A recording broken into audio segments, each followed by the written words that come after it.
Recently, I've been thinking of the story. I've been meditating on it, and it's a story that someone once told me, and I've been thinking about it a lot, and I decided I think I need to share it. There was a man who was a pastor. He had his own church, him and his wife, and their church was busy. They had a lot of people there. Outside of their church every day were three men that stood there with these signs, and on these signs were written accusations about these people, the church, the pastor, and they were persecuting them. They were every day outside their church persecuting them. People in the church saw this happening, and it raised questions, and it was a bad situation. The pastor and his wife tried to somehow get rid of them, tell them to leave, but they wouldn't go. And they had all these questions. Why was this happening?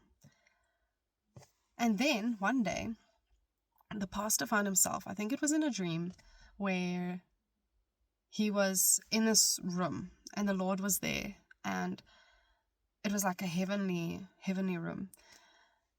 And he saw the statue being carved, and he saw these hands carving the statue, and it was the most beautiful statue that you could ever see. And he asked God, "Whose statue is this?" And he said, "It's you." And he looked, and all he sees is hands carving it out.